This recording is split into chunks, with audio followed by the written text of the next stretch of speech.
mwami mwiza ukwiriye gushima ukwiriye icyubahiro cyose mwami wacu izina ryawe rishyizwe hejuru izina ryawe ryamamare hose izina ryawe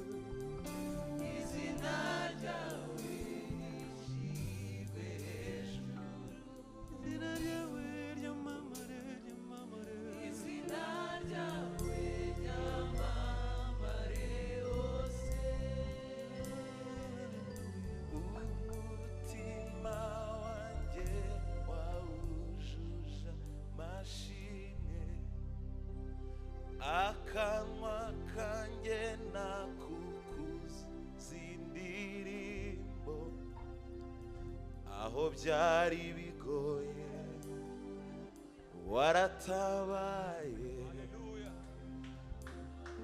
warakoze mwami umutima wanjye wawujuza amashimwe akanwa kanjye nakukuzuza indirimbo aho byari bigoye waratabaye warakoze mwami aho byari bigoye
na nyiri ijambo.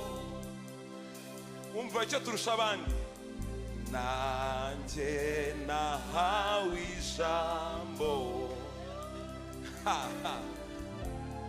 ko byemewe na nyiri ijambo. Nanjye nahawe ijambo ko byemewe na nyiri ijambo. Nanjye nahawe ijambo, nanjye nahawe ijambo. Nta wundi muntu ari kuguha ijambo ko byemewe na nyiri ijambo. Umutima wanjye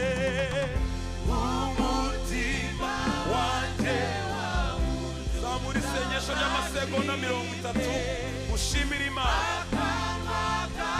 Yatuza akanwa kawe wumve ko Imana yakurengeye aho byari bigoye, aho byari bigoye warataye, warakoze mwami. Aho byari bigoye, aho byari bigoye warataye. Abacuranzi mukomeze mucurange, usenge isengesho ry'amasegonda 30. Aho byari bigoye, aho byari bigoye warataye. Ibuka imirimo Imana yagukoreye uyishime, ibuka imirimo Imana yagukoreye uzamurira icyubahiro. Dawidi we byaramurenze aravuga ngo Imana niya. Wibuke ko Imana yatabaye ikakurengera bikomeye.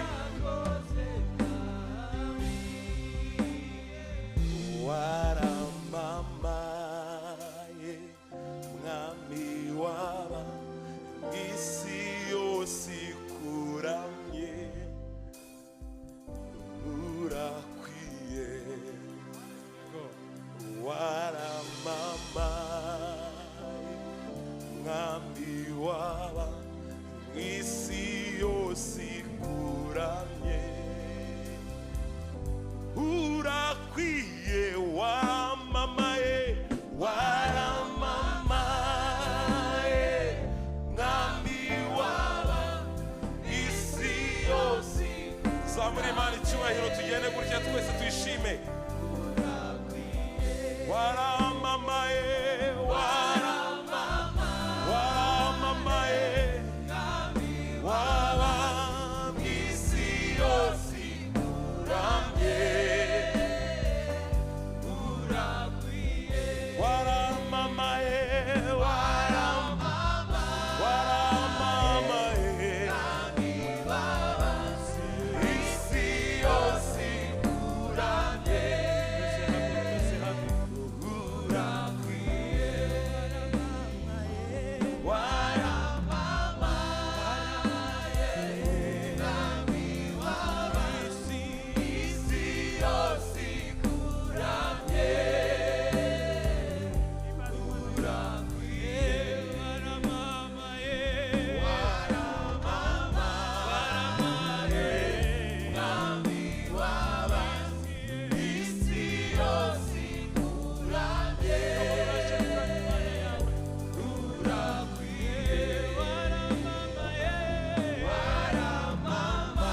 imitima yacu ikuramye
Nasema asante, nasema asante kwako Baba, kwa Mungu wangu. Tunasema ni asante, asante kwa wema na fadhili zako, wema wako, kwa maana fadhili zako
iminota mike turi hano turanezerewe biriho turaririmba ariko ndebye inyuma aho duturuka sanga bitameze neza mu bihugu byacu abantu barimo bariruka hari umwuka utari mwiza naya ngo ufate iminota 5 cyangwa 3 ni byiza kohereza amafaranga ariko umunsi ujye kohereza amasengesho Imana ihabwe icyubahiro twohereza amasengesho mbere yo kohereza amafaranga ariko wayohereza no kuri banki ugasanga nta muntu ushobora kugerayo reka dusengere ibihugu byacu Burundi u Rwanda Kongo dusenge amasengesho afite akamaro ibyakoze mu bice 12 Petero yaragiye gupfa abantu barahaguruka barasenga arakira amasengesho afite akamaro uza kwasoma ibyakoze mu bice 12 ugiye kohereza amasengesho none ahangaha mu muryango wawe mu gihugu ukomokamo minota 3 usenga Imana Mana data mwizire Yesu turagushima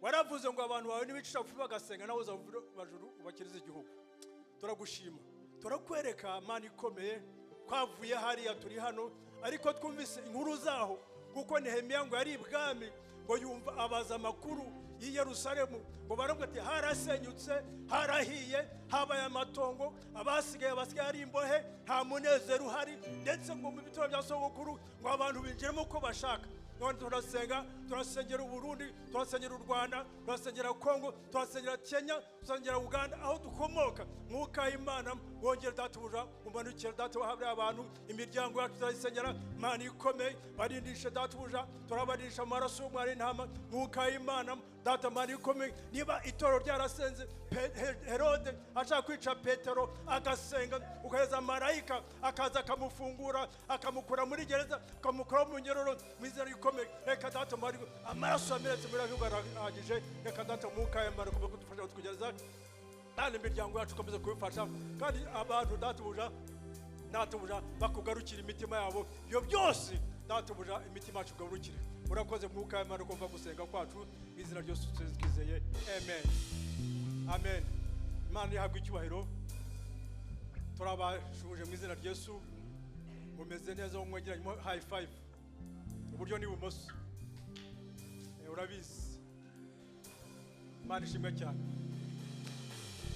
amasaha yagiye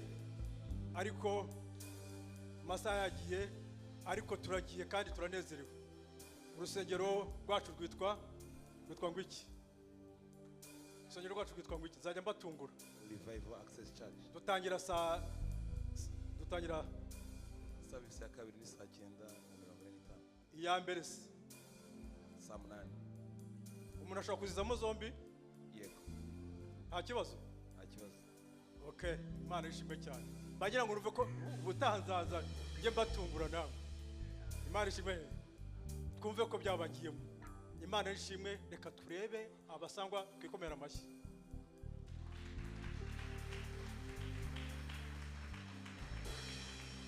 abashyitsi ibyo ari byose agombye ko harimo nk'abashyitsi buriya nta kuntu nubona urugo rutagenda iwawe batanu batagenda ntuzave ngo bano bantu ntibabibaha oye uzabanze wirebemo uzabanze urebe iwawe ese iyo abantu baje iwawe ubaha icyayi ugira gute barakomaga ukabitegeze urugo rutagendwa ikibazo ntabwo ari icy'abagenda ikibazo ni icy'iwawe niba nta mushyitsi uhari rero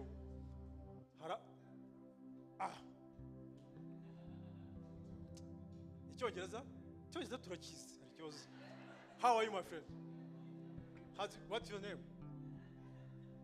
Innocent. Yeah. Okay, welcome. Urumva indimi zose turazizi hari. Oya, igifaransa iringara byose nta kibazo. Oyobi iringara? Oyobi? Bamwe ntago bazi ibyo ari byo. Imana ishimwe cyane. Turabashimira rero Imana habwe icyubahiro tugiye gahunda zagiye tugiye gutanga hari gahunda dufitiye umunsi uyu munsi ni umunsi wa Valentina Day. Ni Valentina Day. Valentina Day oya winyongore vuga cyane wayavuga cyane vuga uyu munsi ni Valentina Day cyangwa Mother's Day winyongore sishaka ibyo kogorera Mother's Day ubwo nje ndarimbiza nyumva ko mubizi nje ndabizi neza najya ngo ruve ko mubizi bamwe ntibari babizi uyu munsi ni umunsi ukomeye cyane none hari umuntu uri hano waba warabyawe n'abatinganyi wenda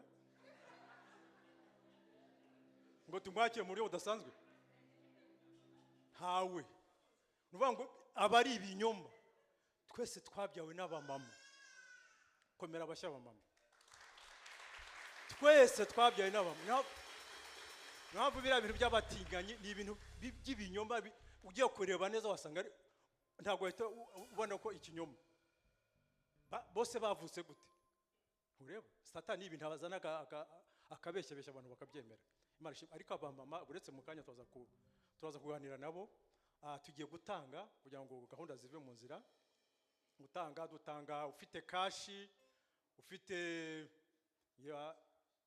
wabibonye email ufite kashi ushaka kwiyemeza gutanga uvuga ngo udatanze hari igihe waza hano ugasanga harafunze uvuga ati rwa rusengero ni rubi kumbi wanze gutanga urugi rwawe gufunguka Imana ishimwe cyane ariko iyo utanze amatara araka bagafungura tukamererwa neza zino za mikoro nibihagaza ngahe ntago mbizi ariko byose ni amafaranga yawe rero atari menshi cyane abakenewe ngahariya hari inyuma nadusuzura mu Yesu nashimwe nuzajyayo ugiye no gutanga ahubwo bazajya bwaho n'amazi Imana ishimwe cyane baguhe n'amazi. Reka rero baduhe indirimbo, ariko reka mpu mu masenge tujye gutanga senga.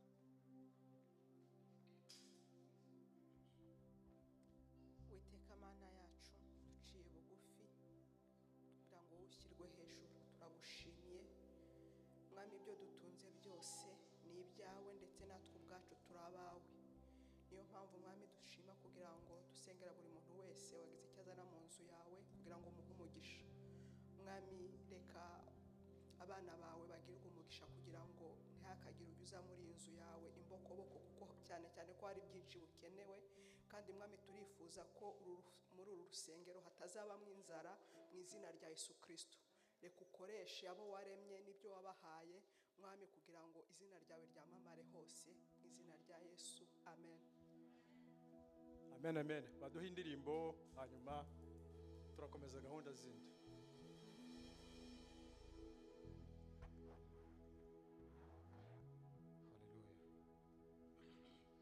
Ameniona, ameniona, ameniona,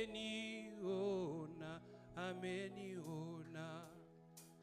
Kulia kwangu, kuomboleza kwangu ye. Ameniona, ameniona, ameniona, ameniona, ameniona.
Kwangu, kuomboleza kwangu, ameniona, ameniona, ameniona, ameniona, ameniona, ameniona. Kuomba kwangu, kufunga kwangu,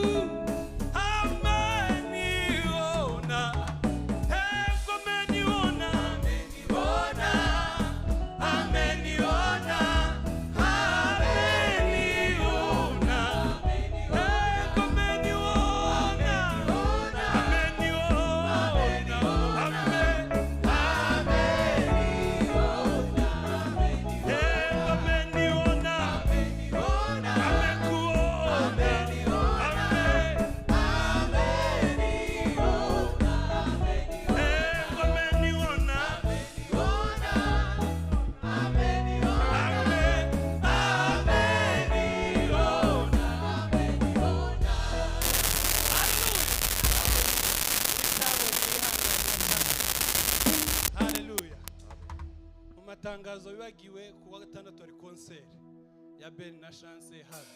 Utaragura tike ayigure. Haleluya, haleluya. Muri bimwe bazatugaburira nibyo tugiye kubaho nonaha, tubabonja gusa kugira ngo umenye naho byavuye. Shimwa Yesu umucunguzi, shimwa Mana yamutanze, shimwa nawe mukawera wa mutume. Shimwa Yesu muchungu, nami wanje, shimwa Mana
ndabaza ino ndirimbo izaba irimo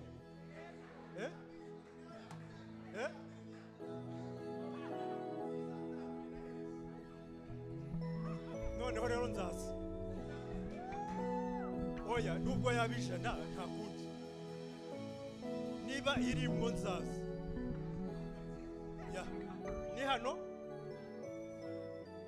oya uze kuduha amatangazo neza duha amatangazo neza tugura amafaranga bazisubiza oya kuko mwitegure kurimba ko mu ijuru nicyo tuzakora gusa Imana ishimwe cyane turashimira Uwiteka reka amasaha yagiye kwicare gatoya gusa tugiye nkuko uyu munsi ari umunsi udasanzwe turanezerewe tugiye guhamagara abamama uze udafite isoni kuko humura abamama baze hano tubabwire umuntu wese w'umumama aze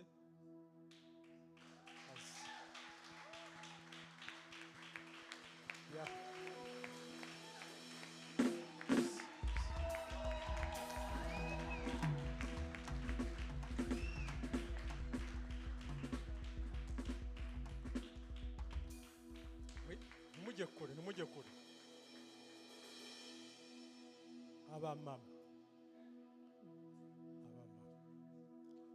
abakobwa nako ngo ni ababebi harya Satani yacurutse ibintu sibi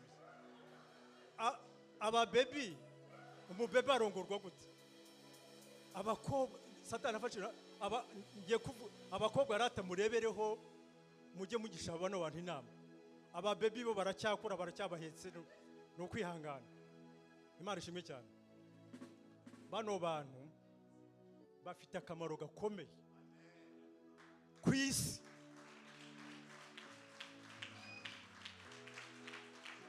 bafite akamaro gakomeye nuko sheri wanjye ntawe uhari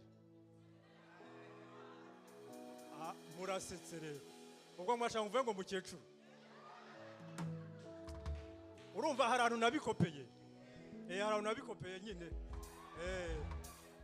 narabikopeye ntawe uhari yaragiye iriya muri Afurika niho yagiye ariko njya ndeba ibintu akora sinzi abana niba babizi akaza hari igihe mbaza ngo abana bari nkamubaza se abahe bana hari abana b'abuzukuru dufite hano avuga abantu b'abagabo ngo bafite uko atekereza siko ntekereza bareke bararya kurya iyo bagiye urumva ariko abama bafite impuhwe kubera ko yaragutwisa amezi 9 agushyira mu mugongo ni ibintu byinshi cyane arara adasinziriye uzi ko iyo babyaye basinzira amasaha nka 3 cyangwa 2 n'abantu ndakwinginze ngo ubahe niba mama wawe cyangwa se basi umuhereze message cyangwa ugende umubwire uti ntagashaka amafaranga yawe menshi cyane wicara hano uvuga uti warakoze gushimira kuko Imana yatumye ko umbyara arabinezerwa cyane yaba ari hano muri Afurika umuhereza ka message ariko naba agaciro gakomeye cyane gakomeye reba bano abantu ukuntu basa neza bameze neza aba bafashe runini ku isi memu na Canada badahari ni ikibazo gikomeye nk'ubu ngubu ntawe uhari ariko harigera mu rugo nkumva nashaka kwisohokera ngo nigendere sinzi ikibazo gihari ariko Imana ishimwe cyane reka numve Madame Pasiteri niba nicyo atubwira sinzi niba ari twebwe niba abwira ntago nzi icyo atubwira Yesu ashimwe cyane no kuri Jena nifuza kwifuriza Happy Mother's Day abavyeyi bose je kuva mbyara narubashe cyane abamama kubera ko hari ikintu abagabo batazopfa batahuye ariko uno munsi Jena niteze ko batuzanira n'udushugwe uturabo nabuze ariko nukuri ntituza kubemerera turabahaye gushika next week sivyo basi next Sunday uno munsi bashobora kuba batwawe n'imyiteguro y'igikorane concert ariko nukuri nagira ngo mwumve mwishimye kuko Imana yabonye ko turabizigirwa kugira ngo Imana itwizigire iguhe ikibondo Imana ibivuga ngo wewe ndakugize my partner kugira ngo ubwami bwanje bwahaguke amen nukuri ni ikintu gikomeye novuga ngo nukuri abagabo muze mucubahe muze mucubahe ko natwebwe abamama turacubaha kandi turazi ko mudukunda turazi ko mutwitayeho rero ni opportunity nziza Imana ibahaye kugira ngo mubitwereke sibyo rero happy Mother's Day to you all mothers nabo bariko badukurikira online happy Mother's Day murakoze baretse kugenda kaduhamagare pasiteri hanyuma tubasengere bafite akazi kenshi tubasengere ni icyo kintu twabakorera. Haleluya haleluya kandi abasaye muhaguruke.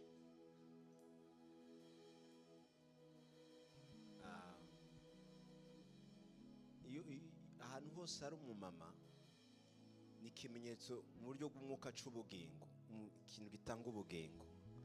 Hari byinshi batanga atari ukubyara gusa ariko no mu rugo hari ubugingo bashobora gutanga. Haleluya.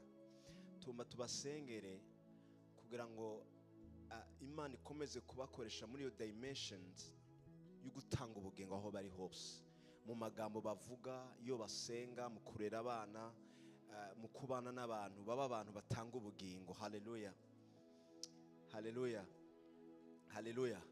By the way, haro bataje imbere umuntu wese ari marié azi imbere w'umumama w'umukobwa cyangwa uri marié Shannon kanyaruka umuntu ari marié na hato barabyara kiri jeune marié nawe n'umumama mu mwuka afite generation. Haleluya. Ubundi n'abana mwicaye b'abakobwa twari kubahamagara ariko reka mubone haleluya amen. Urumva uyu yagize ubukwe murabizi rero n'uyu yaragize ubukwe vuba hari ntibaramenyere uyu uvuze mama ntibavyumva ariko murabamama mu izina rya Yesu. Haleluya haleluya. Reka murambike ibigonza hano tuba turi kumugisha. Mana mu izina rya Yesu duhagaze hano twibuka ko waremye icyitwa umuvyeyi umumama atanga ubugingo. Tugushime ko warinze aba bantu ariko tubasenga dusengera aba mama bacu cyangwa butuvukana bari ku isi yose. Mwami tubatura kumugisha wawe ngo imisi babayeho gushika uyu munsi nuko wabarinze Mana. Hari abandi babavuyemo baratahura bahamagara ariko nyimba babagihari Mwami turabasabira umugisha udasanzwe ugaragara. Turabasabira ngo uko batanga ubugingo bakomeze gutanga ubugingo mu magambo, iyo basenge batanga ubugingo, aho baciye batanga ubugingo, aho bakora batanga ubugingo. Ndasenga ngo bashoboze mu biza bibagora abafite Mwami intambara zitandukanye bariko bacamo nk'abamama. Ndasenga ngo ubagwanira intambara nziza ubahe kunesha mu izina rya Yesu. Ingo zabo zikomere bazikomeze nk'abagore babahizi Mwami. Abana babo bakomeze kubasenga no kubaba hafi, ntihagire umwana n'umwe wabo azabavamwo. Bazoba abana bagukorera Mwami bakubaha mu izina rya Yesu. Reka ubahe ibyishimo, reka ubahe amahoro Mwami. Reka Mwami bakomeze mu myaka basigaje kubaho yose bazokwame bari isoko ry'ubugingo, isoko ry'amahoro, isoko ry'ibyishimo, isoko ry'ukubaka ibyari bigiye gusambuka. Tubatuye kumugisha tubise tubyize mu izina rya Yesu Kristo. Amen amen. Mushobora kwicara. Imana ibahe umugisha. Haleluya cyane. Haleluya haleluya. Mbere ko dukomeza reka munyemerere duhamagare Madame Beatrice azihana imbere asi ikintu agomba tugezeho. Bazane n'ubavu abatabimenye yitwa Mama Yvette baravukana mubona badasa neza. Haleluya. Reka rero twumve icyo bagiye kutubwira. Imana ibahezagire. Murakoze. Yesu ashimwe. Ndashimira Imana cyane ko uyu munsi yambashishije kuboneka. Numvaga mfite idete morale yo kugira ngo nshimire Imana.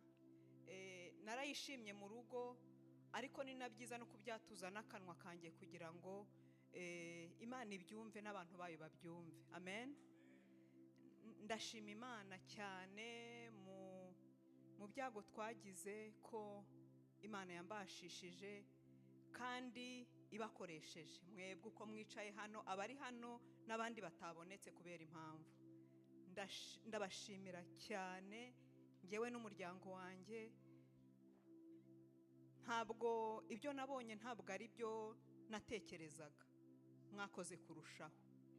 Natekerezaga utuntu duto, ariko ngiye kubona mbona mumpaye ibintu, mwampaye urukundo, mwampaye igihe cyanyu, mwaduhaye ubutunzi, mwaduhaye donc murimo package y'ibintu byinshi byiza biturutse ku Mana.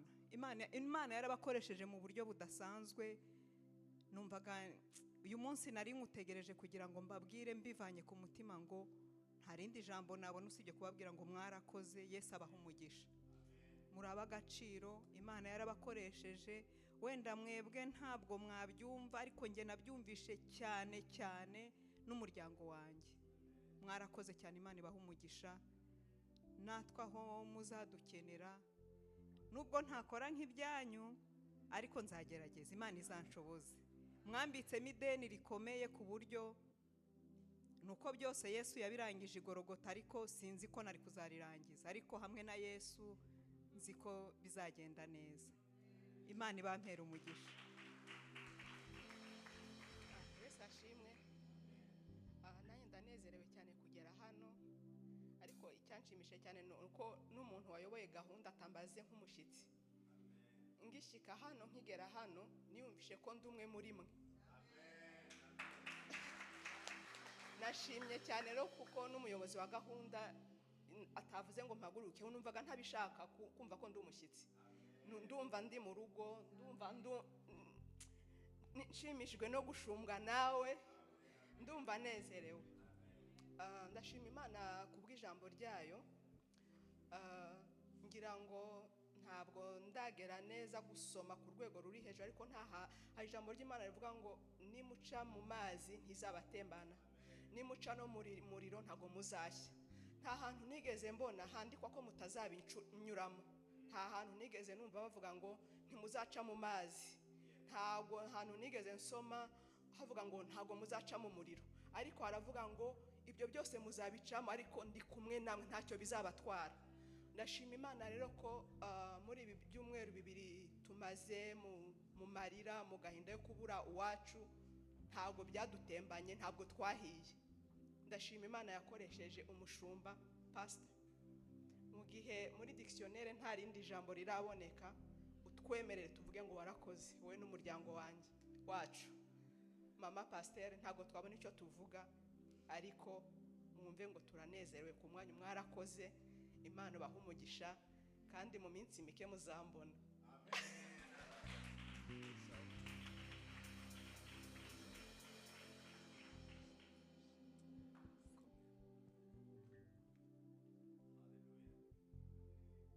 Haleluya. Kabarembye bicare, twubahiriza umwanya. Ni byiza gukorera kuri gahunda. Natwe turashimye, twatezwa kubikora, ni inshingano zacu, itorero n'umuryango. Haleluya. Rero mukomeze gukomera. Twe twagusengeye kera ngo ubundi abatabizi ntatuye hano. Oya, atuye hano, ariko yari amaze imyaka atuye ahandi za Ottawa. Turakwakiriye cyane, twakwakiriye kera, bumve ko uri mu rugo. Haleluya. Nyarutse dufite amatangazo. Samedi nk'uko babivuze hari concert ya Benachance. Ntabwo yateguwe n'itorero, yateguwe na witwa Willy. Afise foundation yo gufasha abantu bafise ibibazo, bakabubakira amashuri n'amazu. Niyo mpamvu n'amafaranga bazokoresha bazokuramo nayo gufasha ibyo bikorwa bitandukanye. Rero twe baturondeye nk'abo bafasha kubitegura. Rero bizaba kuri wa gatandatu ku bisaha ujya ni 5 PM hano. Imiryango izuba yugurutse hari hanini, bariko bararihisha, ni online. Niyo mpamvu nta uzoza ngo ndi mu revive ngo sengera hangunyiriza kwa gusa. Oya kabisa, si byacu. Natwe twari kuri hano kumva batabitwemereye kubera inshingano baduhaye, ariko ni byiza ko mubashigikira. Haleluya. Kandi tuzanezerwa kuko n'abakozi b'Imana. Rero mwitegure, ni online, ariko utazoshobora kubigura online ashobora kuza hano ku muryango akazigurira ku muryango. Ikindi nuko Yesu ariko agirira neza itorero Revival Access Church. Muvuge amen. Yesu akora ibitangaza, itorero ko rirakura, kandi dufite amakuru meza adasanzwe yuko ahantu hagiye kuba hato. Muvuge amen. Hagiye kuba hato cyane, tugiye kwaguka cyane ariko mu buryo bw'umuvuduko mu mwuka, kugira ngo dukure mu mana, ariko cyane tugire n'intahe zikomeye z'ibyacu n'abana bacu nabo duturanye. Haleluya.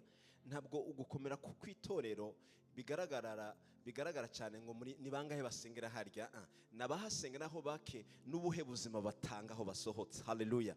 Nabasengera bumva bujujwe n'ibya Kristo, urugo abasengera hano bakagira urugo rumwe amahoro n'Imana. Bwana sifiwe. Umujene asengera akagira confidence n'Imana yiwe, aho tuba dukomeye gusumba numbers. Ingo ni bangahe ukwiye yuko n'ibigiharuro kigiye kuba kinini kubera iby'Imana igiye gukora. Bwana sifiwe. Mu mwanya muto ngo ndabaganirize ku ijambo Imana yarampaye rivuga ngo uri umurinzi w'Imana. Umurinzi w'Imana, uri umurinzi w'Imana. Iyo tuvuga umurinzi, tuvuga umuntu arinda, tuvuga umuntu agwanirira abandi, cyangwa umuntu ni watchman mu Cyongereza, ariko na abarindi cyangwa umurinzi. Kera mu ntambara bazanye ibintu by'irondo, sinzi ko mu Kinyarwanda babyita irondo. Ni ukuvuga ngo ni umuntu atasinzira kugira arabe ko atamwansi yaza. Uwo muntu aba akomeye ku buryo n'abansi iyo bumvise ko hari umurinzi ntibapfa kuza uko bishakiye, kuko haba hari umurinzi. Bwana sifiwe. Uyu munsi nitwatahura yuko turi abarinzi b'Imana, turaza guhindura uburyo tubayeho n'uburyo dusenga n'uburyo twifata. Munyemere dusome mu gitabo cya Ezekiel igice cya 33 kuva ku murongo w'7. Ezekiel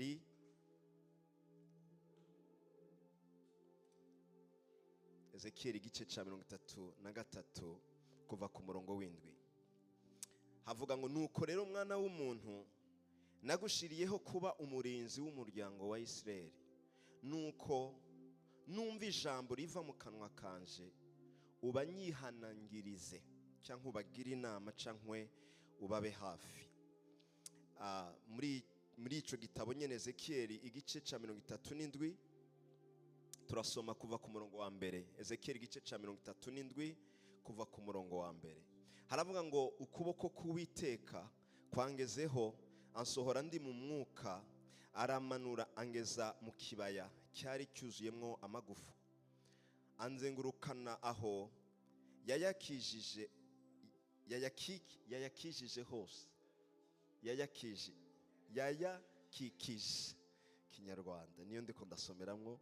Maze mbona ari menshi cyane muri icyo kibaya, kandi yari yarumye rwose. Maze arambaza ati, mwana w'umuntu, mbese aya magufa yabasha gusubira kubaho? Ndamusubiza ati, mwami Uwiteka ni wewe ubizi. Arongera arambwira ati, hanura aya magufa, maze uyabwira ati, yemwe mwa magufa yumwe, nimwumve ijambo ry'Uwiteka. Uko niko umwami Uwiteka abwira aya magufa ngo, dore ngiye kubashiramo umwuka ngo mubeho. Iryo ni ijambo ry'Imana. Haleluya. Imana impaye amajambo yasubijemo imbaraga yo gusenga cyane, yo gusengera umugore wanjye cyane n'abana banje, mbese no gusengera itorero. Numva yuko ntabwo gusenga ari option mu Mana, ni requirement. Ntabwo gusenga ari ikimana ivuga ngo nibwo buzima. Gusenga nicyo kintu gikomeye cyane umwana w'umuntu akora. Ni nicyo kintu cya mbere umwasi agwanya mu maso y'abakristo cyangwa twe twamenye Imana. Kuki Imana iduhamagarira gusenga? Mu gusenga nuko kuba umurinzi kwiza, waba umurinzi. Dufise ngo umwasi muri Yohana igice cya 10 haraba ngo nta kindi umwasi aza gukora ngo nukwiba no kwica no gutikiza. Hari abantu bibwe hano batabizi, kuko ntabwo bafite mindset yo kurinda cyangwa kuba umurinzi. Hari abantu bibwe mu buzima bwabo babayeho nk'aya magufa yumye. Uri kusoma iki gice, Bibiliya avuga ngo aya magufa yumye ngo ni ubwoko bwanje, apana bwapfuye, ni ubwoko bwanje buturanye namwe, butagifite ngo ibyiringiro, butagifite ubuzima bw'ubumana kugira ngo mbashe gukora icyo nshaka gukora. N'abantu bakijijwe ariko batabayeho mu gakiza neza kugira ngo mbashe gukora je Uwiteka Imana icyo nagabije gukora. Bwana asifiwe. Nukuvuga ngo nukureka umwansi akaza, kuko iyo udasenze umeze nk'igihugu kiri mu ntambara. Pani intambara ibizo twumva ni igihugu kiri mu ntambara, aho umwansi ashobora kuza kwiba no kwica no gutikiza igihe cyose ashakiye. Icyo gihe rero ababimenye baza bafata abantu ngo ntimuryama iri joro ryose, muraturindira, nimwumva akantu mudukome, ku buryo uko kurinda cyangwa umurinzi yahari ngo abansi barabimenya ngo ruriya rugo rufise umurinzi ntibagwegere. Bwana asifiwe. Umeze nk'umuntu Imana yahaye imbaraga zo kurinda abiwe n'ibyiwe. Imana ikagushira ku muryango, Imana ikakubwira ngo iyo nzu urinze irimo ubutunzi bwanje nashizeyo, irimo amafaranga, ariko wewe kubera udatekereje agaciro na responsibility zo kurinda, abantu bakaza bagucaho usinziriye, bakiba ibiri mu nzu, bakiba abana bawe, bakiba ubutunzi bwawe, bakiba ibintu byose kandi urinze, ariko kubera urinze usinziriye. Bwana asifiwe. Bwana asifiwe. Hari ukuntu ngo abantu iyo baje gutera kugira bamenye, nabo barungika kubuza kureba, barungika kubuza kureba ubwa mbere, akaza gukomanga kugira aba urinzi ko asinziriye cyangwa kanuye cyangwa kucyo uhagarara. Noneho yaza agasanga uwo umuntu asinziriye, akaza gukoma akabona nta kibaye, noneho akagenda kuzana abandi ati nimuze umurinzi arasinziriye, bakinjira cyangwa bakanamuboha. Burya hari abantu, hari ikintu cya mbere Satani yakoze ngo arabe neza kuri umurinzi, abona ntacyo ukoze. Hari abantu umwansi ashobora gutera urugo rwawe akabona ntacyo ukoze, akabona mu nzu mwahisemo kudasenga, icyo gusa ati reka turabe ko bamara n'ukwezi batagiye Sunday tumve ko ari normal, bakavuga ati ni normal. Abatiriwe barya abantu ni bo, ntabwo barabarinzi, ntibazi ibyo barimwo, reka twatake n'abakristo ariko ntibazi yuko dushaka gutera. Noneho uko mwasiba gusenga cyangwa ibyo gusenga bigasubira kudasubira kuba iby'agaciro, kandi gusiba kuri church ukumva kinomo, burya ntiwamenye yuko hari uburinzi, hari cyaje gutata, cyaje kuraba neza kuzurinda neza, cyangwa ukaba ari umujene w'umukobwa ni mwiza, uri umuhungu wibereye hano, ibyo gusenga nta gaciro kibiha. Umwansi yaza akavuga ngo tubanze tumwibe umwanya wo gusenga, adahishurirwa n'imigambi dufite. Icya kabiri, tumwime guterana, ntagire inshuti zikunda gusenga, to making sure ko inshuti zizana iby'isaku gusa, noneho turonka umwanya wo gutera urugo rwiwe. Bwana asifiwe. Bwira mwicarana ati sindi muri abo. Yaraje ndabimenya kwa jina la Yesu, ngiye kuba umurinzi w'Uwiteka Imana. Bwana asifiwe. Ngiye guhaguruka subire kurinda abanje. Ngiye kuvuga ibintu bitatu byo kuba umurinzi tugomba kuba maso kugira ngo dusenge, muraza kubyumva. Icya mbere, uri umurinzi w'ubuzima bwawe. Biravuga ngo iyo Imana itureba nk'amazu, niyo mpamvu irivuga ngo turi temple za Holy Spirit, ngo turi inzu y'umwuka w'Imana. Ubundi mu mwana w'umuntu hari ibintu bikomeye cyane iyo utabirinze. Hari abantu hano kubera kutarinda amavirus ntibakira abantu bemewe muri community. Hari abantu nabo Satani aza kwiba, akiba reputation, wabura reputation ukabura ntusure kwemerwa mu bantu, kandi icyo kintu kiba gikomeye cyane. Bwana asifiwe. Kwiba ukwizera ugasanga nta magambo y'ukwizera ucyatura, nta n'ibya byo kwiyemera. Umve mbabwire, iyo umuntu bunyene yakubaza, hari uko abantu bakuza, hari uko hari ukuntu wiyizi. Bwana asifiwe. Niyo mpamvu Yesu yazavuga ngo arababwira ngo ndinde, ntiyakweshene ng'icyari. Bamwe baramubwira ngo uri Yohana Umubatizi, turabyumva, arabona none mwe murabona ndinde. Umwe aramubwira ati uri umwana w'Imana, aravuga ngo bihishwe n'umwuka w'Imana. Ndashaka kubwira ngo hari ukuntu abantu bakuzi, hari ukuntu n'Uwiteka Imana ikuzi, kandi igihe cyose utaramenya uko Uwiteka Imana ikuzi, nawe ushobora kwihanda ukabaho mu bidakwiriye, kandi Imana yaguhamagariye ibikomeye. Bwana asifiwe. Uri mu bantu batoranijwe mu buryo budasanzwe. ni nayo mpamvu ukiriho. Ntabwo uriho kubera burya abantu bagukunda, uriho kuko Uwiteka Imana yabyemeye. Niyo mpamvu barimye ngo none nanje yampaye ijambo kuko nye n'ijambo yampaye ijambo. Ntitwavuga amen. Hari igihe Imana ikurinde kavuga ngo naho wakoze n'amakosa bakavuga ngo ntacuri uramunyamafuti, hari ukuntu wegera Uwiteka Imana igasubira kukuremera ibyiringiro. Noneho Imana ikavuga ngo jumira kubwire, niyo waciye mu byago uri umwana wanje, niyo waciye mu bikomeye uri umwana wanje, naho abantu bakuzi ko atacuri atacumaze, still uri wanje, unaguciye imanzi mu biganza ndakuzi mu izina. Bwana sifiwe. Imana igasura kuguha ibyiringiro kuko wewe hamwe n'Imana hari amakuru mashasha ashobora kuvugwa hanze kubyerekeye wewe. Bwana sifiwe. Burindi byawe, rinda izina ryawe, rinda iby'agaciro byawe. Nyimba ari ikintu cya mbere umuntu atagomba kwingingira no gusenga, ugomba kugira sera bukavuga ngo nyimba ari ibintu ngomba kurinda, ngomba gusenga ibyanje. Bwana sifiwe. Uragenda ukavugana n'umujene ukamubwira ati numa ntashaka kubaho. Umujene ukavuga ati uri muri Canada ntushaka kubaho. Uzi wabaza umujene ari muri Afrika nawe wowe afite ikibazo n'icyo kwiga, wowe uko wiga for free nyimuri muri high school. Umwana wo muri Afrika adafite na minervare yo kuriha, wewe azurongo uri ufite PR uraronka icyo uriha, ukavuga ngo numva ntashaka kubaho. Ufite umuvyeyi agukunda, ubundi nawe n'imfuvyi afite n'ikibazo cyo kudahamagara umuvyeyi kuko nawe afite, ariko kuba afite Imana yo mwijuru yatahuye agaciro kukubaho ubeshejeho n'Imana, afite ibyiringiro n'ibyo yishimira kuko ubuzima bwiwe buhagaze ku Mana. Bwana sifiwe. Bwana sifiwe. Ukavuga cyangwa ukumva umugabo areka kubwira ngo numva ntishimiye urugo rwanje ubu ngubu, no umve nkubwire hari byinshi byo kwishimira. Niyo mpamvu birevuga ngo uwishima yishimire ko yamenye Uwiteka Imana, kuko kumenya Uwiteka Imana birahagije ko ubuzima bwawe gusa bwotangura gukora ibidasanzwe bukagira amahirwe akomeye mu buzima. Bwana sifiwe. Bwira umucaye ngo ngiye kuba umurinzi wanje, kandi ibyo Satani yanyibyo byose ngiye kubigaruza mu izina rya Yesu. Bwana sifiwe. Bwana asifiwe. Hari ibintu utokura mu bantu ukura ku Mana gusa. Hari ibintu utakura wowe nyene wabikoreshwa n'Imana gusa. Hari ibintu utakwiha ubihabwa n'Imana. Bwana sifiwe. Nuvuga ngo kubakira ku Mana kwawe ubifitemo amahirwe cyane no kubibera umurinzi cyane. Bwana sifiwe.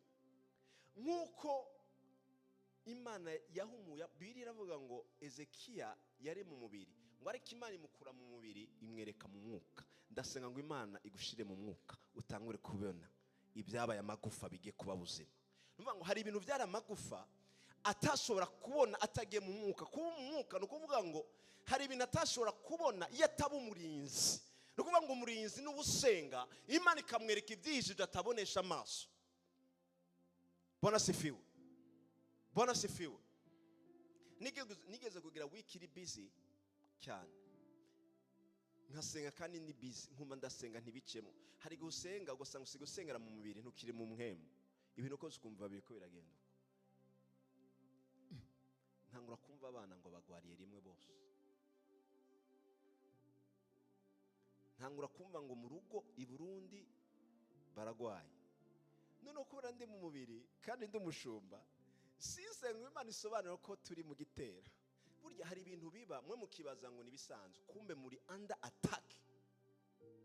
Kuko tari umurinzi gusenga urubonesha amaso ukumva nibisanzwe. Bwana sifiwe. Bwana sifiwe. Noneho nanje candaremba. Mwibaze ko nigeze kuremba.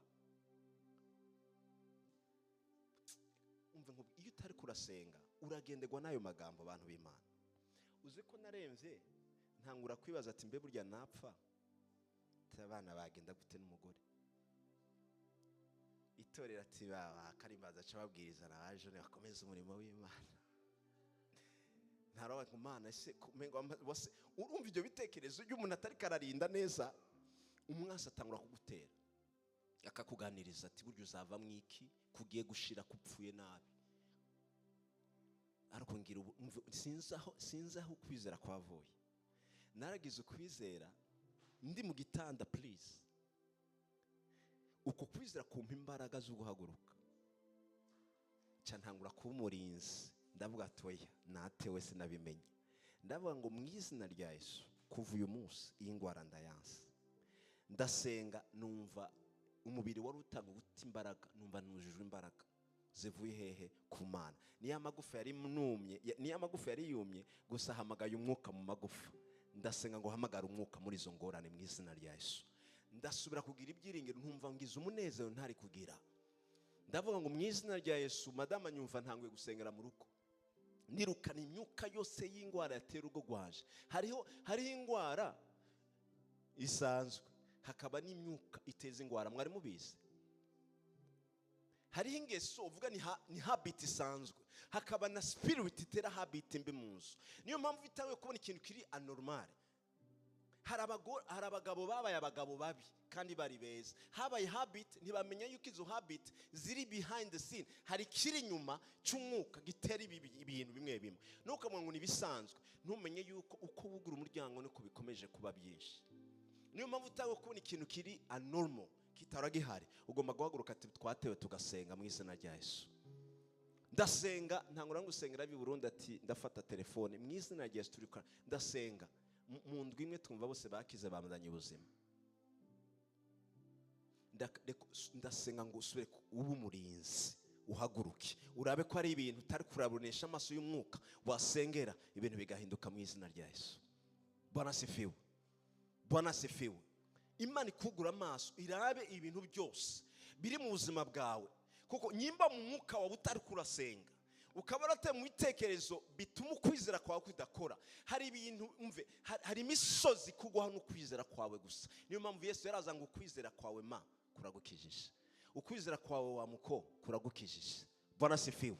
Ndasenga ngo wamurinzi uhaguruke mu kwizera kwawe, utangure gukuraho imisozi yose yari kirakuzibira mu izina rya Yesu. Bwana sifiwe. Niyo muri Matayo igice cya 11 haravuga ngo kuva mu gihe cya Yohana umubatize mu gihe cy'ubu ubwami bw'Imana it's violent. No kuvuga ngo ivy'Imana ubu urabishakisha n'ubushake bwawe, ukamenya ko ari imbaraga zidasanzwe zo kubirinda no kubisengera.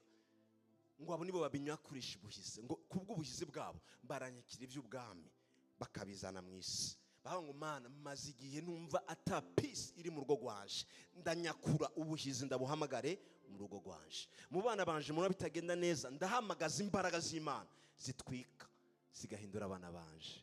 Tuvuge amen. Hari imbaraga ziruta izindi gazose izoni. Do Imana icubahiro. Abari umurinzi wa kabiri n'umurinzi atakirinda ubuzima bwiwe gusa, uburebe burakomeye no kurinda urugo rwawe cyangwa family. Reka mbabwire imbaraga by blood. Ubundi hari amaraso ya niyo mpamvu babyita ADN. Iyo bashaka kuraba umwana wanje hari ADN baraba kuko yavuye mu maraso yanje. N'ubwo mu buryo bw'umwuka hari imbaraga ziri mu maraso. Niyo mpamvu n'abapfumu n'abarozi iyo bashaka kuroga neza baravuga ngo nyimba ushaka kugira covenant natwe utwemerere descendance y'amaraso, tugira amaraso yawe niyo tuzokwama dukurikirana. Nyimba by'abana 10 hari umwe tuzatwara. Hari umukobwa twako turasengera, amademo naravuga ngo naratanzwe na grandpa. Mwumva amaraso akurikirana kuva kuri grandpa, kuko biravuga ngo gushika ku muri generation ya 4 hari imivumo ukurikirana. Niyo mpamvu iyo tugiye kurinda umuryango, muzi imbaraga zihari. Iyo ndiko sengera madame wanje tutari nkavuga ngo mu izina rya Yesu urinde umugore wanje, ndasenga mu izina rya Yesu uhindura umugore wanje, ndasenga mu izina rya Yesu umugire neza, umuhe ubwenge, umuhishurirwa. Aya magambo natura ntimubizi yuko mu bintu byose bisa n'amagufa yumye mu mugore. Duhe Imana icubahiro. Bwana sifiwe. Ibintu byose nsenga nk'umurinzi nkatura kurya Imana yabikoze muri Ezekiya. Hari ibintu biba kubera nasengeye umugore. Bwana sifiwe. Kuko batwibagije imbaraga ziri mu magambo wasengera bawe, abantu ntibakirinda babo. Bwana sifiwe. Nukwidoga nukuvuga ngo jewe ari umve iyo nababwiye, iyo umwansi ateye urugo ararutera, trust me. Isi ukabona ati ntawurinze reka ntere. abantu bagasambuka, urukundo rugashira mu bantu. Bwana sifiwe. Ariko ubu tugiye kurinda abacu. Sinde ko mvuga bubatse, ndiko ndavuga n'umwana w'umukobwa w'umuhungu ashobora kurinda famiye yiwe by blood, ugasengera abavyeyi bawe, Imana ikabarinda. Bwana asifiwe. Bwana asifiwe. Ndashaka uyu munsi umuntu wese umve, nyimba uri hano, nibura hari umuntu mugisangiye amavu, umve niyo bo baba baratwiciye abantu, ntihabuze umuntu mugisangiye amaraso, mugomba kumushakisha. N'aba sister n'aba brothers bo jya no kubasengera. Umve ntibyumvikana kumva ko atani sengesho urasengero no muvukana mubonye ibyo gusenga atabijamo, wo kumva bi normal. Nuri umurinzi w'umuryango. Biravuga ngo ndiko nshakisha umuntu umwe gusa, ni Bibiri bivuga. Ndiko nshakisha umuntu umwe gusa yakwemera akaba umurinzi, ngira ico mpinduye muri uyu muryango wapfuye nabi uri kurononekara. Bwana sifiwe. Imana ikeneye umuntu umwe gusa ahindura, umani umwe gusa icako igahindura umuryango wose kubera DNA y'amaraso. Umwe gusa yava ngo mana ni jewe ngaha nkoresha. Bwana sifiwe. Bwana sifiwe. Hari imiryango iyo ngira ama counseling akubwira ngo pastor twageze ikibazo, Imana ikurinda abahanuzi b'ibinyoma. Abahanuzi basambuye ingo. Umuhanuzi akaza akavuga ngo Imana irambwiye ngo igituma ufite ikibazo muri rya rugo, ngo watwaye umugore atari we, ngo watwaye nimba natwaye umugore utari we nkatwara uw'abandi, uwo mugabo nawe akaba yatwaye uw'abandi kuko namutwaye uwiwe, ko twataranye nese turajaye. Abantu bazi mu buryo buri theologique bya mariage. Ubundi when you choose someone to be your wife, it's your wife imbere y'Imana. Imana yihenda ntabyo kwibana. Umaze kumuto bije bazavuga ngo warihenze, nta. When you choose imbere y'Imana abaye umugore wawe. Byanse yacurinda kuvuga ngo natwaye uw'abandi, byaranze kuko imbere y'uko choosing ntiwitonze ngo umenye character ko zidahurana. Reka twimugire muri subject. Ariko cyo ushatse kuvuga niki? Numvise umuhanuzi ejo bundi, urugo rwari rumeze neza, famiye abantu imeze neza. Umuhanuzi aza kubwira imfura ngo burya uriya muhererezi wanyu afite amafaranga ngo akorana n'abarozi. Iyo ni famiye ikijijwe. Kuva uwo munsi nabwiwe n'ubu ntibavugana. Noneho mwumva abanuzi baramubwira ngo atunze kubera ibirozi ajamo. Aho gusenga ati mwumva ikibazo, uwo muntu ahita bera stop, famiye akundanira ntibasubira no guhura. Kandi n'abantu ugasanga barakijijwe, hakabura umuntu umwe ahaguruka ngo asenge.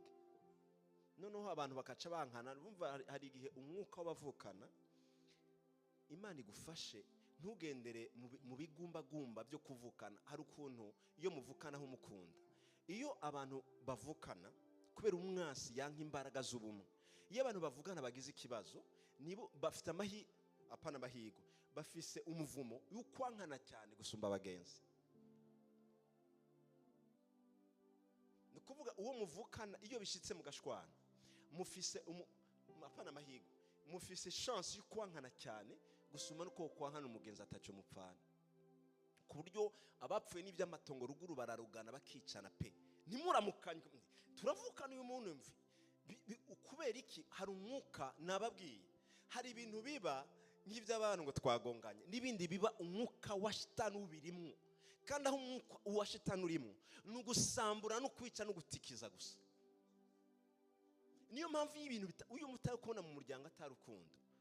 Senga kuko icyo kintu gishobora kubakurikira bati nyimba ntanahindura ibya ba grandpa, at least ndahindura abo turi kumwe tungana. I make sure I pray for them. Bwana sifiwe. Bwana sifiwe. Uri umurinzi ukwiye ko kuri generation na stage y'urugo rwawe, nukuvuga bari mahiye umugabo wa n'abana bawe ukabisengera. Uri single ubisengere, still usengere ibigiye kuza n'amahirwe Imana igiye kuguha, kugira ngo wumve yuko hari imbaraga Imana yaduhaye zo kurinda ibyacu n'abacu mu izina rya Yesu. Bwana sifiwe. Bwana sifiwe. Gusengera umuntu wawe uwo mwubakanye, wumve ko biri mu nshingano zikomeye, nuko kumurinda. Kumusengera nuko kumurinda. Ukumva yuko ushobora kuryamo ati Mana ndasenge, bibe habits yo kumusengera. Murabizi Imana ikora. murame ingene nyimba ari umwana mwiza nta kibazo. Hari abantu bubaka bakabwira ngo je umugore wanjye tubanye neza ngo ntidushwana, ariko wasanga ubegera ugasanga abanashwanye kandi bashwanye nabi kugira ngo abantu nyene ntibabibone nawe ati ngo twe turamarayika, ugasanga umve turazinanye twambara umubiri birashika. Ariko ico nakubwira ukuguma watura ibyiza muri we cyangwa mu bana cyangwa muvukana, hari amagufa yumye wotabona, niyo mpamvu azamera kujya mera akavuga naba akagira ibiki, ariko watangura kumusengera ugahindura ukaba umurinzi wiwe mu buryo bw'umwuka. Kurya Imana yabwiye Ezekiya ati hamagara umuyaga, hamagara amagufa, aya magufa arasubira kuba abantu. Biravuga ngo atanguye kubivuga nk'uko Uwiteka Imana imubwiye ngo yahamagaye umuyaga ngo uva ahantu, hari ahantu ibyiringiro birutazi mu izina rya Yesu. Hari umunezero w'Imana uri ahantu utazi, ni watangura kubyatura bizaza bibeho kuko ufite imbaraga zo kwatura mu izina rya Yesu. Hari intambara utsindwa kuko ugwana nabi, hari ibintu uri kuratsindwamo kuko ntushaka umurinzi ngo ubikore mu mwuka. Niyo mpamvu ibi bintu by'Imana biza bikora n'iby'ukuri kuba byizera bakabibamwo, bakabyatura bakabibamwo. Bwana sifiwe, Bwana sifiwe. Navuga it's normal. Niyo mpamvu bivuga ngo dusenga ubudasiba, kuko iyo dusenga turahamagara ibintu bikabaho, turabirema. Kandi cyiza noneho iyo umuntu ari kabwiriza uku nguku uzuvuga ngo nakiyo bari ngaha, uzi impamvu? Kuko niyo mpamvu ari imbaraga zo gusengera, dusengeranirana. Kuko iyo ndagusengera ndagukunda kubera ikibazo, hari imbaraga mfise na conviction ati Mana ndasenga hinduke kubera ki ndagukunda. Ariko kwisengera ngo mpinduke hari gusanga bigorana, umuntu nyaze yireba. Nimba hari ikibazo cyane ngo kigorana mu interview kazi, ngiyo bakubajije ngo ufise amavaru ngo intege nke zawe nizihe, urazirondera ukazibura kandi ababanyi babizi. Weakness zawe nizihe, ngo arige nkora cyane nka Yesu. Ariko umwana w'umuntu ntashobora kwibonamo amagufa yumye. Niyo mpamvu ngomba kugusengera ko nije ndayabona mu izina rya Yesu. Niyo mpamvu umugore wawe ugomba kumusengera ni uyabona. Bwana sifiwe. Niyo mpamvu niyo wari ukamusobanura ngo umeze ukuniko kubi yarabati umve nje ukuvuga sukomeze n'umuntu mwiza wa mbere abaho kwisi. Sinzi kugira ishari. Ndasenga mu izina rya Yesu. Bwana asifiwe. N'Imana iguhumura amaso, urabe abo yagushize uruhande ukwiye kubereye abarinzi, utangura gusengera ku byapfuye bitari muri bo, uvyature, urabe ingene Imana bizoza, urabe ingene abantu bahinduka bakabumugisha mu izina rya Yesu. Ababyizeye tuvuge amen. Hallelujah. Kumuriza umuryango niba ngavuga ngo you have to pray till something happen. Ngo urasenga gushikaho amashimwe umve, gushikaho Imana izaguha ijambo nawe ukavuga. Bwana sifiwe. Ngo gushika naho uzovuga ngo aho byari bigoye Mana warantabaye kuko naguhamagaye. Bwana sifiwe. Nuko Imana ikora. Hari abantu bataye responsibility zabo mu buryo bw'umwuka, none ibintu birapfa bakidoga gusa. Oya, haguruka usubira ubisengera mu izina rya Yesu. Impamvu nagiye kubona ibintu bikomeye byo kurinda abacu, ndabaha stories zibiri kugira ngo dusenge dureza ku mwanya. Ndabaha stories ziri complicated cyane, nagize amahirwe kubamwo kugira ngo mwumve imbaraga zo kurinda biwanyu. Bwana sifiwe. Ni famille ngo yari itunze i Burundi ifise byose.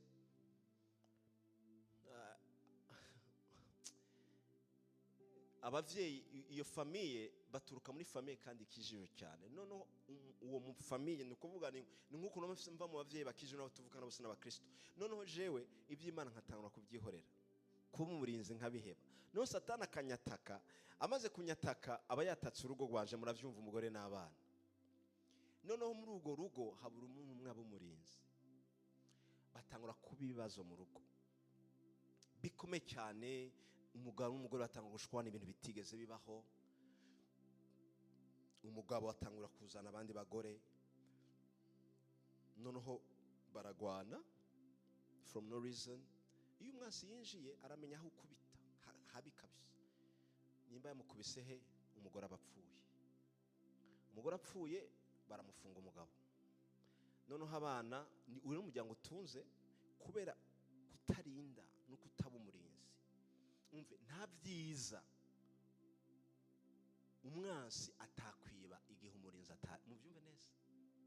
Nta byiza ufite, nta n'icyubahiro ufite, nta n'amafaranga wagira, nta n'amashuri wagira, umwansi ataza kwiba igihe atawurinda yahagaze. Murabyumva neza ikintu?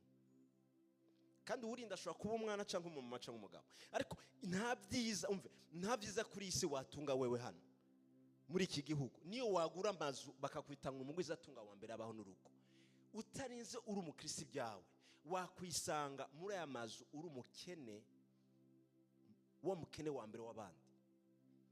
Gusaza haca urugo ruko abana batanu kunywa imongi, ngaho abana mu bana batanu umuntu akubise overdose arapfuye.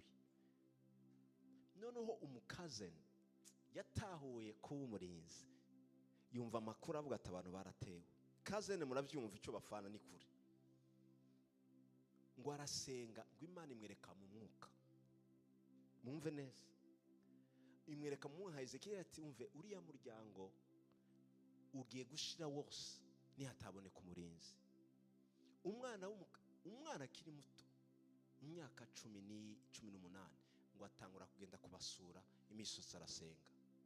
Akaza gusenga asenga abana siho bari, araba ngo sengera muri urugo, agasenga akabasenga mu mazina, mu izina rya Yesu.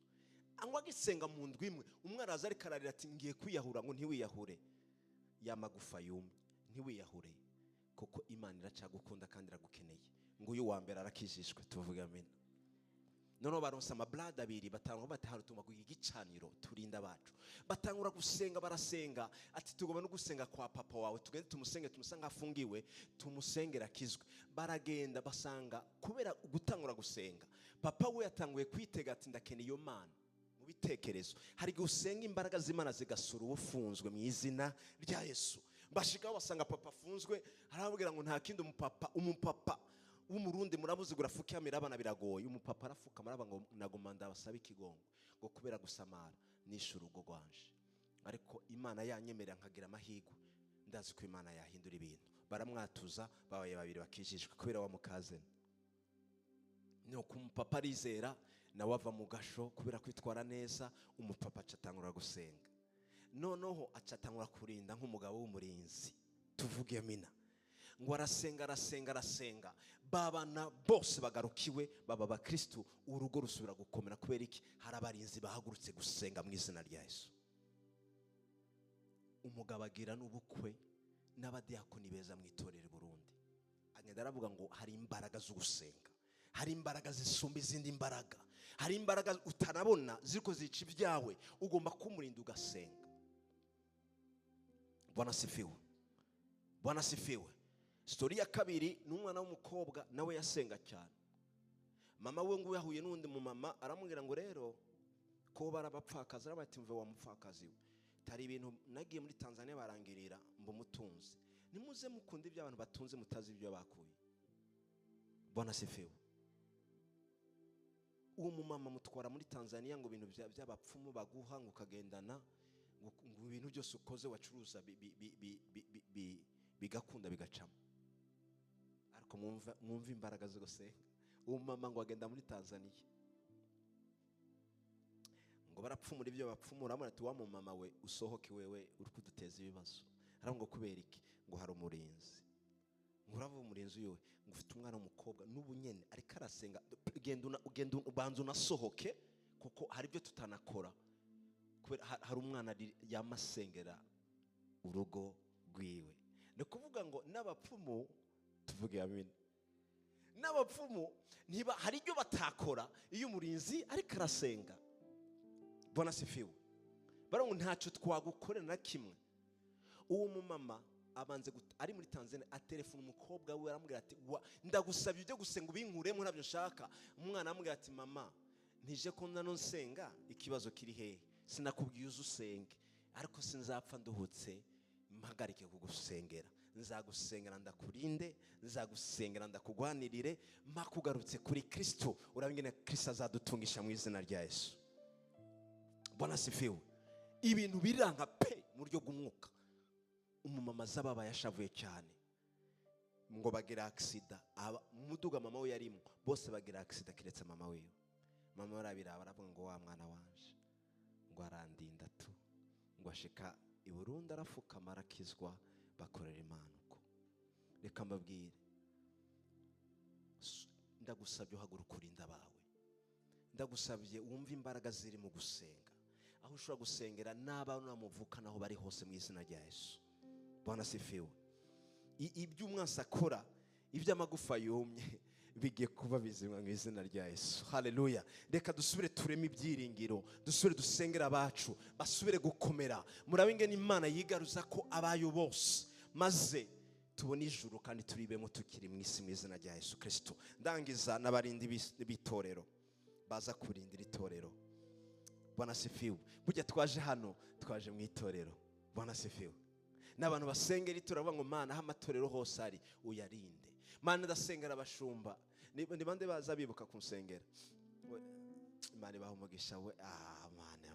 Mana, nababonye abarinzi. Twataha ntimwihute, mwarandinze. Ariko icyo nshatse kuvuga, namubwire ngo hari imbaraga ziri gusengera umushumba wanyu. Bwana sifiwe. Mukamusabira umugisha, mukamusabira amavuta masha n'imbaraga. Hari imbaraga ziri mu kurinda abo musengana, mugasengera abamusengana. Bwana sifiwe. Ibyo ndabibarinde, ndabazingira ngo mwumve n'abantu muzaja mu ijuru mukumva Imana ikubwiye ngo warakoze gusengera bari wabarengwa bayo. Ntabo nzi Imana, tubari igihe wasenga mu itorero, usengera itorero, warukura abasengera mu izina rya Yesu. Bwana sifiwe. Tugomba kuba abantu mumenye yuko aya matorero arimo amagufa yumye, abana bataye ibyiringiro, abana basigaye bakora ibyo bishakiye kandi ari ay'Imana, kubera iki? Hari byapfuye muri bo umwansi yibye. Hari ibintu udashobora gusobanurira umwana, naho kuvugana n'umwana bikomeye, ariko iyo wasenze hari imbaraga ziza zizumusobanurira, akaza apfukama ati mama ndihanye ibyo nakoze nasanze atari byo. Kubera iki? Imbaraga zo gusenga. Bwana sifiwe. Bwana sifiwe. Imana yambwiye ngo ndabibutse, subira musengere ubuzima bwawe, ba umurinzi w'ubuzima bwawe, making sure faith yawe no gusenga kwawe. Hamava mu vyawe usengere n'abawe, usubira urabeti mama bo tuvukana bimeze gute, abari hafi n'abatari hafi, nawe wundi mudakunda kuvugana, please. Ushobora kuvuga ngo arishima ngo sinzi wamutelefona, baratewe ari mu bantu jejwe gusengera mu izina rya Yesu. Nawe wundi mwapfa, hari abantu muri Afrika utamurukiye amara bati ngo ndakwereka ko nshobora kubaho tutavugana, agakena ukabyumva amakuru hanze ko yakenye, aravuga ngo hakunda mutsaba amahera jewe ngo kandi munavukana, ati ntabyo nkora. Oya, aho ni hato, aho uraharengeye, ija mu yindi dimension. Ubu umuntu atanga umugisha, umuntu avuga amagambo akomeye. Biravuga ngo nyimba ari amagambo meza wasohora abarayuvuga, nyimba ari bitekerezo byiza wagira aribyo tekereza, kuko wewe uri umuntu udasanzwe kandi Imana yiteguye kugukoresha kugira ngo ihindure abantu bose batandukanye bari impande yawe, bagowe Satani yafashe nk'imbohe mu izina rya Yesu.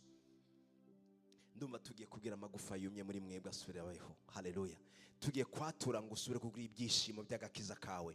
Tugiye kwatura ngo naho wibaza ngo uri mu badasenga cyane, Imana igusubizemo imbaraga mu izina rya Yesu. Bwana sifiwe. Bwana sifiwe. Surusengera ingo ziko zirasambukuzi, surusengera ubuka abantu mwasengana batagisigira ingero. Nimwumva amakuru y'ibintu bigenze nabi, suruhaguruka ati ngire gute nsenge. Nyimbura umugabo Satani atakwiba ibyiringiro, vuga ati Mana ndasenga, nyimba hari byapfuye byanse, at least ndavuga ngo amahigo mpaye yandi, ndasenga ngo nzabe mu mahigo adasanzwe atandukanye n'anahora mu izina rya Yesu. Abantu guca bugufi tubisenga, guca bugufi byagoranye. Nyimba ari igihe cya mbere turimo kigoye, abantu baravana kubera gutaca bugufi. Ikigongwe gusa, ati sinzi nasaba ikigongwe, ndagusaba ikigongwe ngaye sinasaba ikigongwe. Reka ibyo bintu se turimo nibikira, ayo magufa yumye agiye kuba mazima mu izina rya Yesu. Navuga ngo amagufa yumye mu buzima bwawe agiye kuba mazima. Turahamagaza imbaraga zibohora, turahamagaza ibyiringiro, turahamagaza ubumwe mu miryango, mu muvukana, musubire kubaho. Muga ati Mana reka usubire, nta kintu gishimisha Imana. Iyo Satani ashatse kugusotora, tereka turabe yuko atinya Imana, yaza agasanga urakomeye gusumuka byibaza.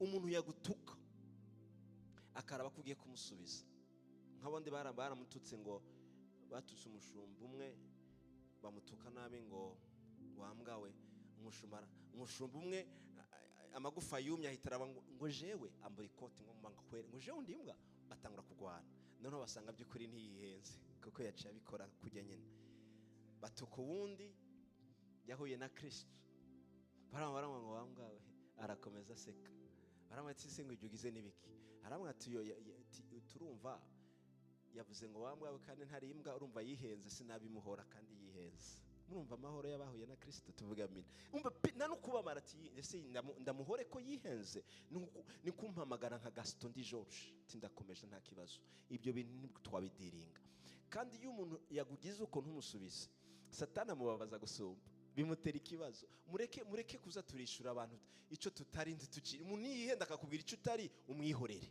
ukomeze bona sifiwe nshatse kuvuga ngo umuntu yagusotora ngo turabe ko gifite inzigo murayumva inzigo muracumba icyo aricyo ni ukuvuga ngo n'inshuti n'umugenzi wawe nabo muvuka n'abavyeyi nibakora ikintu niyo mpamvu Yesu yazabwira Petero abati mva inyuma shitani uwo shitani yakoresha wose nuwo mubanye n'umugabo ukana ko ari karagusotora kabisa hari ge Satani akugendera agaca mu muntu ari close cyane ukabatera ku muntu ndamukubite baye si umuntu arashaka ukumva ari kagukora ahantu hadakogwa muze muca bugufi mugati Imana yihenze bihenze nta kibazo ucushira hasi ukanamurondera ati sasa nabonye ibyo twapfuye ari shitani yari yateye ndakubabariye kandi ari we yagusaba ikigongo ukamubwira ati ndakubabariye kabisa ngize imbaraga z'Imana dukunda kuvuga imbaraga z'Imana ziza zikiza ingwara hari imbaraga z'Imana zishobora gucisha bugufi kugira ngo uwo gukoreshereje akire kandi abohoke reka muhaguruke dusenge turangiza haleluya ni bande bifuza ko Imana ibahagurutsa nk'abarinzi ku buzima bwabo umanike ibiganza ni bande bifuza ko Imana ikugura amaso ikwereka ibintu byapfuye muri wewe ibintu ugiye gusubiriramo isubire guha ibyiringiro n'ubuzima wa mukobwa uri hano reka Imana isubire guha varuzu zawe umenye ko abahungu batagomba kwigira ibyo bishakira ku buzima bwawe kuri umukobwa udasanzwe kandi ko Imana iguhamagara ku bintu bidasanzwe bikomeye biri imbere wa musore we reka usubire kuri ibyiringiro Imana iguhe ibyiringiro n'amavaruza adasanzwe umusore w'Imana umusore wishimira muri Kristo umusore avuga ngo nzarinda igihe cy'Imana umusore avuga ngo nta bakobwa nshaka kubesha nzakwitonda ngira ubukwe nk'abandi mpesha Imana icubahiro wa mumama we reka usure umurinzi kuba umumama udasanzwe usengera urugo rwawe n'abana bawe mu izina rya Yesu usengera umugabo wawe arushurize kuba umugabo udasanzwe yegera Imana atanga ibyishimo wa mugabo we urafite imbaraga zo guhagarara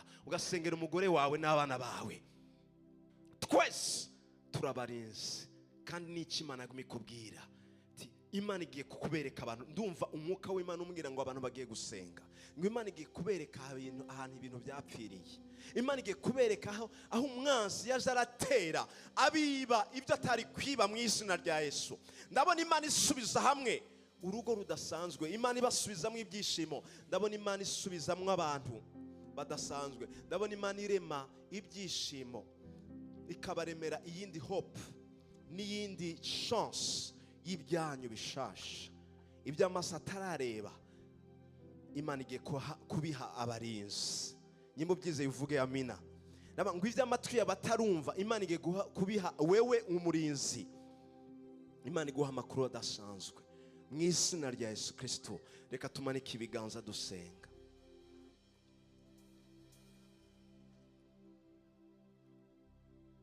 ndashaka kuba wifuza mwami shimisha umutima wawe Ramana shimisha umutima wawe zamuye ubugingo bwanje uyu munsi mwami zamuye ubugingo bwanje bwose wakire umvirize ukore bwirende wundi mwami bwirende wundi utaki ni wowe twabwira ni we turirira ubwiza buzire uri mwiza mwami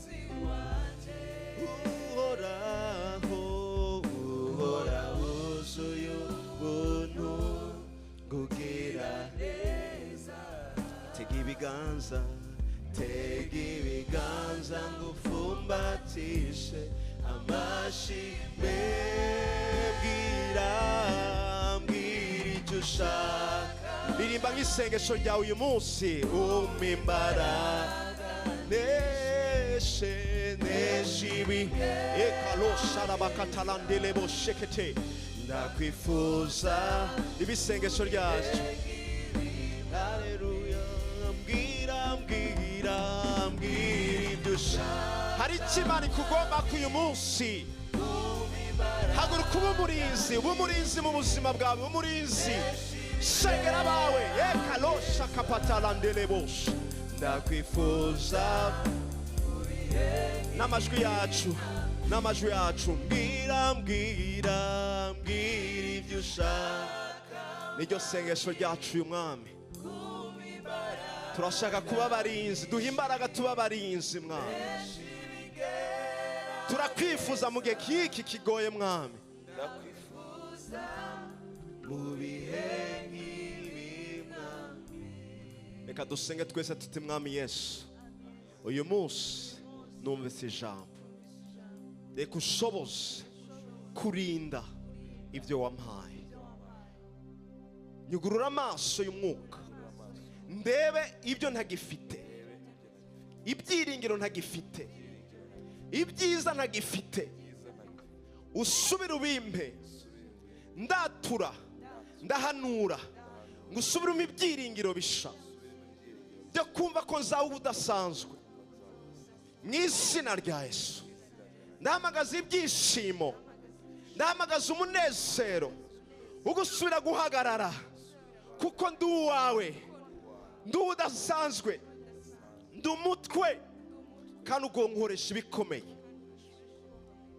reka umpagurutse nk'umurinzi w'umuryango umpe gusengera abanje bose umuryango wanje wose abamva ko bose abo tuvukana ababyeyi mwami ndabasengere kugira ngo ubagirire neza ndabasengeye nanone abatarakizwa bakumenye mu izina rya Yesu mwami abakuvuyeho bakugaruke ko mu izina rya Yesu abatagifite ibyiringiro ndatura reka ibyiringiro bibasanga aho bari bamenye kuri Imana yabo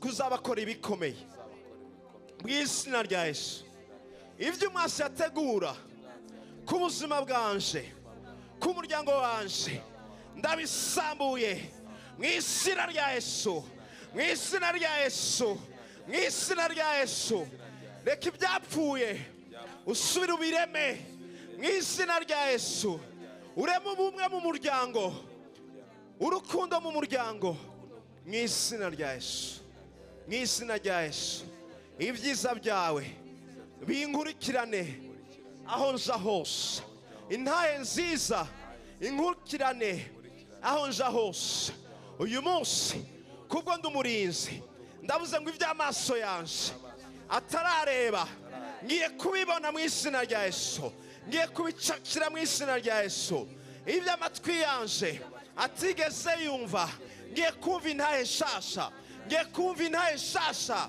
y'ubuzima bwanje y'ibyanje byose mu izina rya Yesu mu izina rya Yesu haleluya mwami ndagushimira ku byiza bigiye kubaho nk'uko Ezekiya yatuye umuyaga uraza ibyiza biraza ibyara amagufa biba bizima ndahamagaza ibitangaza bibe ku buzima bwanje ndahamagaza ukubohoka bibe ku buzima bwanje ndahamagaza ugukira indwara bibe ku buzima bwanje no kubanje bose mu izina rya Yesu mu izina rya Yesu ndagushimiye Mana ukugirira neza kwawe kuva uyu munsi ntangure kuba mu bihe bisha umpa inzara n'inyota yo gusenga umuntu wese ankomokako umuntu wese dufise icyo dusangiye reka uyu muriro wanje nkuye hano uyu munsi umufata aho ari hose, abanje bose bafatwe n'uyu muriro wo gusenga. Mbyuke ngisenga, ndi mwibarara ndagusenge, iyo mbabaye ndagusenge, ndi ku kazi ndagusenge, aho ndi hose mba umurinzi. Kandi ndabyizera kuko ari uzonshoboza, kuko nshobozwa nawe umpa imbaraga. Ndabisenze ndabyizeye mu izina rya Yesu Kristo, amen, amen, amen. Imana ibuhe umugisha. Turarangije, dusohoke turamukanya ariko muba barinzi. Haleluya, haleluya. Ushike no mu rugo ati ibintu byahindutse sheri, ubwira abana ati ibintu birahindutse bana, ubwira amakuru y'abiwanyu ibintu byahindutse. Imana ibahe umugisha, tuzasubira Sunday.